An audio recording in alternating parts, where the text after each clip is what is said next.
Nah itu ya, termasuk pandangan ini kan juga saya susah menafsirkan sebetulnya. Misalnya Mbak Sum, gini-gini masuk. Nah itu udah masuk. Masuk ya. Udah ini Tadi ya. cuil-cuil juga. Cuil-cuil ya. Kedip-kedip mata itu termasuk. Gini-gini itu masuk dalam kekerasan seksual loh. Kalau itu dilakukan dengan try to intense yang jelas bahwa saudara sedang merayu perempuan itu dan perempuannya tersinggung. Gitu ya. Satu, buka bukumu, kita bertemu di T-Edu. Salam jumpa kawan-kawan sekalian. Ketemu lagi dalam podcast T-Education. Pada podcast edisi kali ini teman-teman sekalian, kita akan melanjutkan tema kita pada podcast sebelumnya tentang perlu atau tidaknya Permendikbud 30 tahun 2021 tentang pemberantasan atau pencegahan kekerasan seksual di lingkungan kampus. Nah, pada podcast kali ini akan kita perjelas lagi, kita detailkan kembali langsung dengan narasumber kita pada podcast kali ini dari tim Satgas implementasi dari Permendikbud 30 tahun 2021. Tapi sebelum itu saya ucapkan terima kasih buat teman-teman sekalian yang telah mensubscribe channel ini, dan bagi yang saat ini sedang menyaksikan tayangan video ini, tapi belum mensubscribe channel ini, kami mohon agar berkenan meluangkan sedikit waktunya untuk mensubscribe channel ini supaya kita bisa berjumpa dalam tema-tema yang lainnya. Baik teman-teman sekalian, kita telah ditemani oleh, saya manggilnya Mbak ini ya, Mbak Sumriah SH.MH, ini dosen di Fakultas Hukum Trunojoyo Madura. Ini juga rekan kerja saya yang dulu juga mahasiswa luar biasa di Fakultas Hukum Trunojoyo Madura ini. Terima kasih Mbak telah berkenan meluangkan waktunya untuk bergabung di podcast kali ini. Terima kasih Pak T. Oke. Nah, ini teman-teman sekalian, Mbak Sumriah ini adalah apa? Ketua ya? Ketua tim Satgas. Namanya Satgasnya apa Mbak?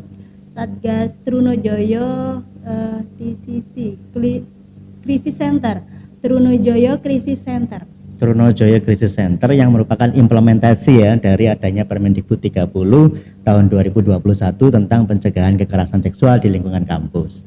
Nah, karena sudah hadir langsung Ketua Satgasnya, kita akan berdiskusi hari ini lanjutan dari podcast kita yang kemarin, Mbak Sum. Iya. Pertanyaan pertama ini Mbak Sum ya. Kemarin kan saya sempat menyampaikan di podcast itu bahwa perlu nggak kita ada Permendikbud itu yang outputnya salah satunya luarannya adalah adanya dibentuknya Satgas. Nah kira-kira ruang lingkupnya Satgas itu seperti apa Mbak Sum? Monggo disampaikan. Baik. Terima kasih Pak T. Salam sehat selalu buat semuanya.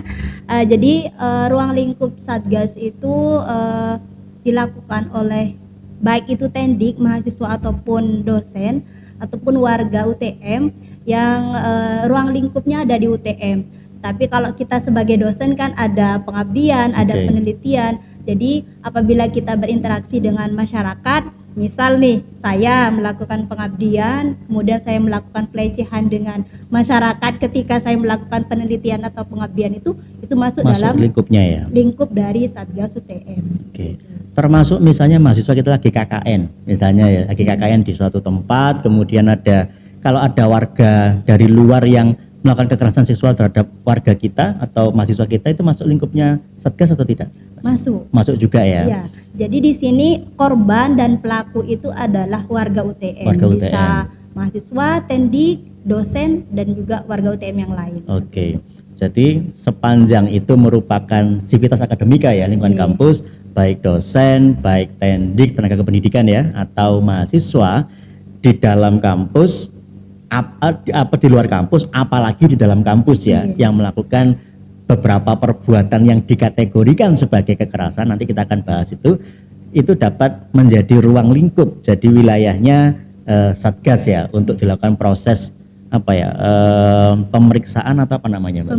Pemeriksaan ya, untuk pemeriksaan apakah betul telah terjadi kekerasan seksual atau tidak. Nah kalau seandainya nih Mbak Sum ya, tadi kan sedang dalam rangka melakukan kegiatan terkait dengan kegiatan kampus. Kalau di luar kegiatan kampus Mbak Sum, artinya mahasiswa itu di kos-kosan misalnya, dengan mahasiswa lain di kos-kosan juga, nggak ada hubungan dengan kampus, masuk lingkupnya Satgas atau bukan? Nah, jadi seperti ini Bapak, jadi korban itu kita bisa korban, bisa juga pelaku. Tetapi memang yang diatur di peraturan rektor ini adalah ruang lingkupnya itu adalah yang di kampus. Seperti itu. Tapi kalau memang terjadi di luar kampus dan itu tidak melakukan kegiatan akademik misalnya, itu beda konteks. Nah itu juga nanti makanya kita sosialisasi dengan masyarakat juga ini perlu dilakukan. kita juga rencananya akan menyusun terkait peraturan kos-kosan yang ada di daerah UTM. Jadi ruang lingkupnya itu karena memang kebanyakan di Telang ini dan juga daerah Soca dan lain sekitarnya itu penghuninya ataupun warganya itu kebanyakan mahasiswa UTM. Itu juga permintaan dari kepala desa dan juga pihak-pihak terkait seperti itu. Oke. Yang tujuan utamanya adalah untuk berkoordinasi agar nantinya sejauh ini Satgas itu tanpa adanya ini ya ketentuan itu punya nggak wewenang ke arah situ. Kalau misalnya nggak ada kegiatan kampus tuh, mereka ya sama-sama kos-kosan, tidak sedang kerja kelompok, tidak sedang apa, terus ada kekerasan seksual, itu masuk lingkungan kampus enggak? Masuk Satgas enggak di lingkupnya? Tidak. Enggak ya? Tidak. Oke. Tidak. Ya, jadi itu teman-teman sekalian, kata kuncinya adalah itu, kalau terjadi kekerasan seksual di lingkungan kampus yang dilakukan oleh sivitas akademika, baik dosen, tendik atau mahasiswa, itu masuk wilayahnya Satgas kalau di lingkungan kampus. Kalau di luar lingkungan kampus terhadap maupun pelakunya adalah sivitas akademika kampus, ketika melakukan aktivitas tridharma misalnya ya, pendidikan, penelitian atau pengabdian di luar kampus itu menjadi wilayahnya Satgas. Tapi ketika tidak dalam lingkupnya kegiatan tridharma, maka itu bukan menjadi ruang lingkupnya Satgas, gitu ya. Oke, clear. Jadi sekarang kita paham fungsi Satgas itu seperti itu teman-teman sekalian, supaya tidak rancu dengan yang lainnya. Itu yang pertama, Mbak Sem. Kemudian yang kedua, kalau tidak salah kita membaca Permendikbud itu ya teman-teman sekalian, itu ada kurang lebih 21 perbuatan yang dapat dikategorikan sebagai kekerasan seksual atau dapat dianggap sebagai perbuatan kekerasan seksual. Itu kira-kira apa saja, Mbak? Garis besarnya saja. Garis besarnya ya Pak ya, yang biasanya itu sering ya ataupun ya sering dilakukan sebenarnya, misal kayak menyampaikan ujaran mendiskreditasikan, terus misal oh ibunya gendut ya, itu kalau gitu. saya tersinggung misalnya itu masuk kategori pelecehan. Terus menyampaikan ucapan ataupun yang ada unsur rayuan seperti itu. Terus misal kita dosen ya, dosen kita bimbingan sama mahasiswa, oh nanti diberi ada janji-janji manis misalnya Pak, oh nanti kalau seperti ini biar mudah skripsinya. Terus ada unsur-unsur kekerasan seksual ataupun pelecehan, misalnya mohon maaf nih ya teman-teman, misalnya saya mau mencium mahasiswa saya, itu kan masuk dalam kategori kekerasan seksual dan juga pelecehan seksual. Ada satu perbuatan ini yang saya juga agak susah mendefinisikannya, tatapan yang bermakna seksual ya, itu gimana menerjemahkannya, Mbak Su? Tatapan yang ada unsur seksual, misal ya saya menatap mahasiswa saya, oh mahasiswa saya ini cowok ganteng, orang normal ya Pak ya misalnya. Oh saya menatapnya itu dengan rasa, kan beda ya Pak ya, kalau kita menatap dengan teduh misalnya karena saya sebagai pendidik, beda dengan oh saya ada karena dia menarik, ganteng misalnya, manis dan lain sebagainya. Jadi saya ada rasa ingin yang lebih misalnya kepada mahasiswa saya sehingga membuat mahasiswa saya itu tidak nyaman, itu masuk dalam kategori pelecehan seksual ya. Jadi hati-hati teman-teman sekalian, kalau sesama mahasiswa juga ini ya, berlaku juga ya. Berlaku. Nah kadang-kala kita kan bercandanya kadang suka kelewatan teman-teman sekalian ya. Catcalling masuk ya, sweet itu? Itu juga masuk ya. Jadi sweet sama temannya. Nah, ada cewek lagi, ada cowok-cowok berkerumun ini ya, biasanya kan gitu ya, ada cewek lewat kemudian wah wis melakukan tindakan apapun ya untuk menarik perhatian si perempuan ini. Itu masuk kategori itu ya? Masuk. Nah, hati-hati di sweet-sweetin. Itu tersinggung ya, merasa dilecehkan ya gitu ya. Apalagi sampai tidaknya sweet ya, sampai menyampaikan secara verbal ya, cewek seksi atau apa gitu, itu masuk kategorinya dari kekerasan seksual. Dalam kategori. Nah itu ya, termasuk pandangan ini kan juga saya susah menafsirkan sebetulnya. Misalnya Mbak Sung, gini-gini masuk. Nah itu udah masuk. Masuk ya. Hati-hati ya. Cuil juga. Cuil ya. Kedip-kedip mata itu termasuk gini-gini itu masuk dalam kekerasan seksual loh. Kalau itu dilakukan dengan try to intense yang jelas bahwa saudara sedang merayu perempuan itu dan perempuannya tersinggung gitu ya. Nah itu mengadukannya melaporkannya kepada Satgas ya, untuk ditindaklanjuti. Jadi kita kalau ada kasus terus tidak ada aduan ya, jadi kita tidak bisa memproses. Jadi harus ada aduan terlebih dahulu. Jadi ada laporan atau aduan dari pihak yang merasa dilecehkan kepada tim Satgas supaya bisa terungkap. Ini karena saya sudah hampir 17 tahun Mbak Sum ngajar ya. 17 tahun ngajar, tentunya ya banyak sekali informasi seperti itu. Bukan hanya dosennya yang kemudian yang seperti itu, kadang juga ada mahasiswa yang juga seperti itu. Artinya untuk supaya nilainya bisa bagus, dia melakukan segala cara agar nilainya bisa bagus. Nah, ada yang semacam itu. Bahkan makin kesini makin banyak kasus terjadi, terungkap, ada beberapa dosen yang juga terlibat dengan hal seperti itu.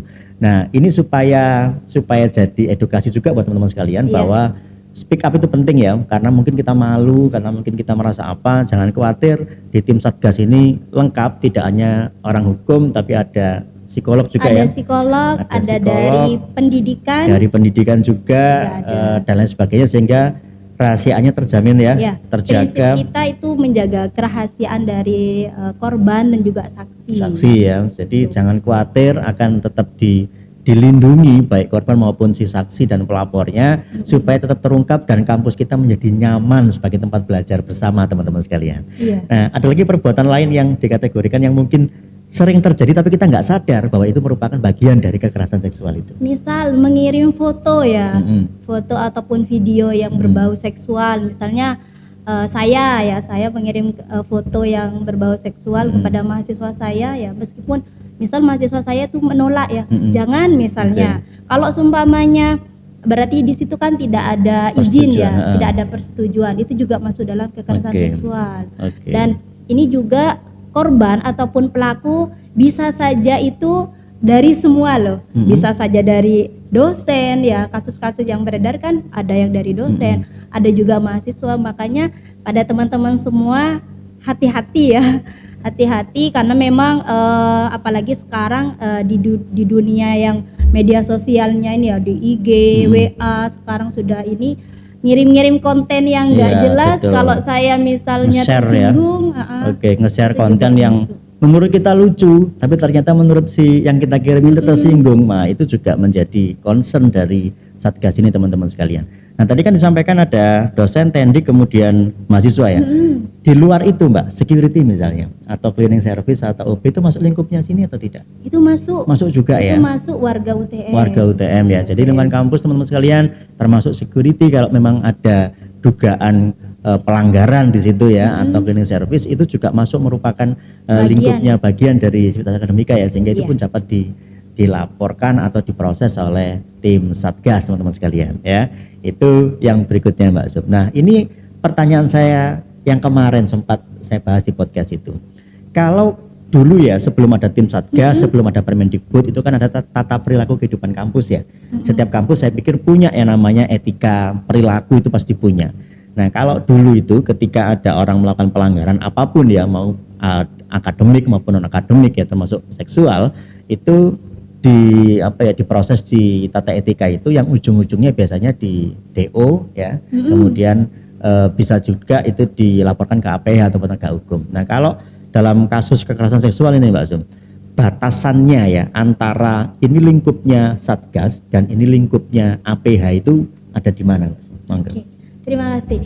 Jadi ini sebenarnya pertanyaan yang sering dipertanyakan ya. Jadi Satgas ini sebenarnya kepanjangan tangan dari rektor ya untuk mencegah adanya kekerasan seksual yang ada di kampus.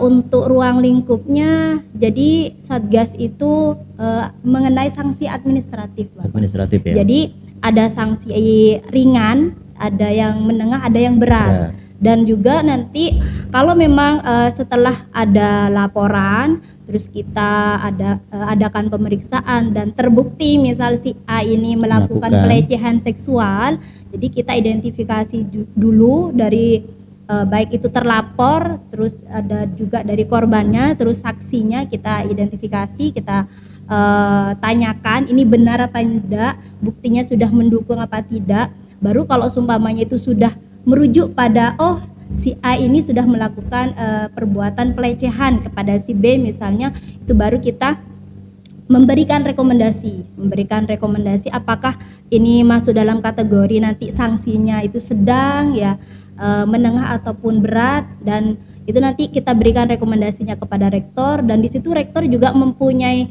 hak untuk memberikan sanksi yang lain selain apa yang direkomendasikan sama Satgas seperti itu. Itu kalau misalnya ya kekerasan seksual atau pelaku perbuatan tersebut itu ternyata juga ada unsur pidananya. Nah, itu menghilangkan atau tidak menghilangkan unsur aspek pidananya, Pak? Oh, tidak menghilangkan. Itu beda ini ya, karena memang kewenangan kita beda. Kalau memang korban ataupun pelakunya itu adalah warga UTM misalnya, jadi kita ruang lingkupnya di bagaimana sih sanksi yang harus kita berikan dari kampus itu seperti apa.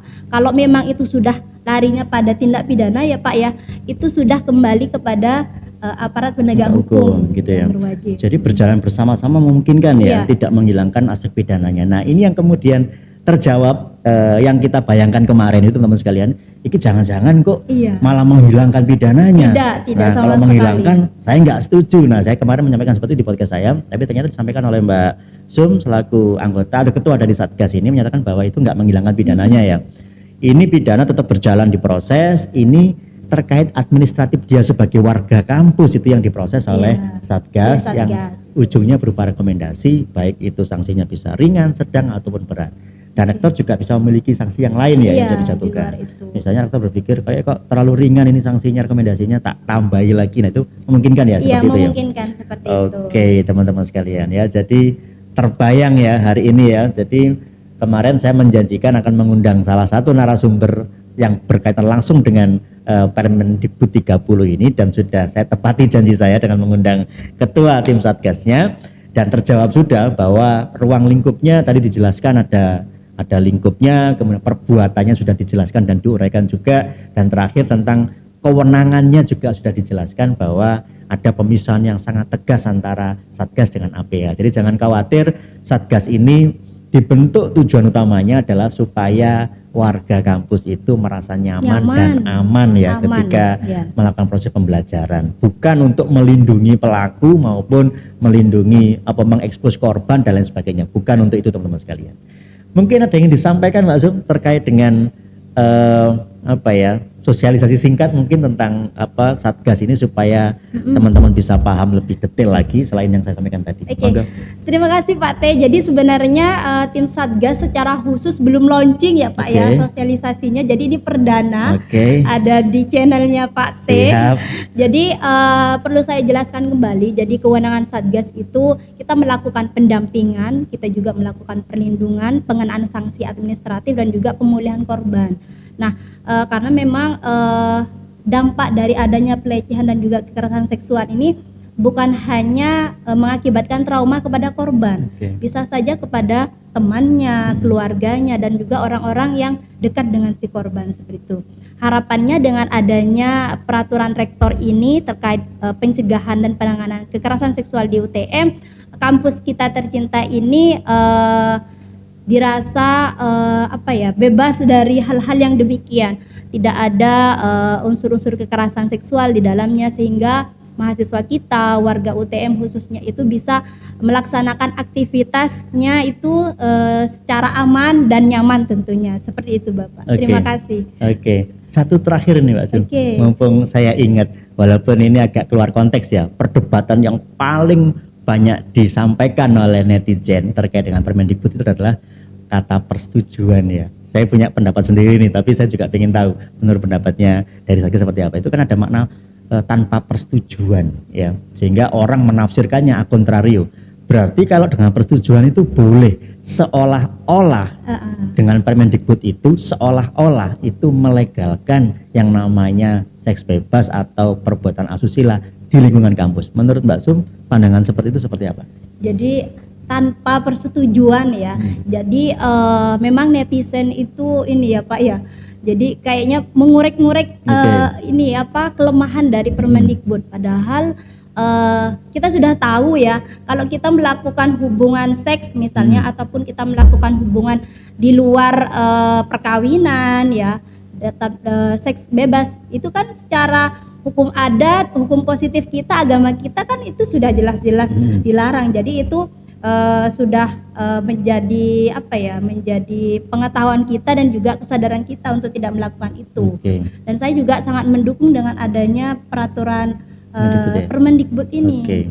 Kalau pendapat karena kasus-kasus demikian itu jarang terekspos dan juga memang di masyarakat kita itu banyak hal-hal tersebut. Makanya dengan adanya peraturan Permendikbud ini sekarang sudah bermunculan ya korban yang dulunya mungkin dirasa mengalami kekerasan seksual ini dianggap perbuatan ataupun kejadian yang kelam dan lain sebagainya, tapi juga kita juga harus bisa speak up agar kita juga jangan sampai ada orang lagi yang menjadi korban, dan juga sebagai bentuk pelajaran juga buat semuanya bahwa perbuatan itu tidak sepantasnya dilakukan, tidak dibenarkan dan harus sangat dihindari. Iya. Termasuk melindungi yang lainnya ya, supaya antar sesama teman, sesama kawan ini juga saling mendukung untuk mencegah itu ya. Iya, seperti itu. Seperti itu. Oke, terima kasih Mbak Sum. Terima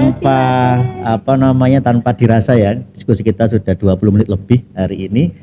Terima kasih banyak atas waktunya. Saya juga terima kasih Bapak diberikan semoga kesempatan. lancar selalu dalam melaksanakan tugas, dan semoga kampus kita dimanapun kita berada, kampus tempat kita belajar, tempat kita bersosialisasi menjadi kampus yang aman dan nyaman untuk kita singgahi dan kita cintai ini. Terima kasih atas waktunya teman-teman sekalian, semoga tetap sehat selalu. Saya Teveni dan Mbak Sum pamit, sampai jumpa. Sampai jumpa. Terima kasih.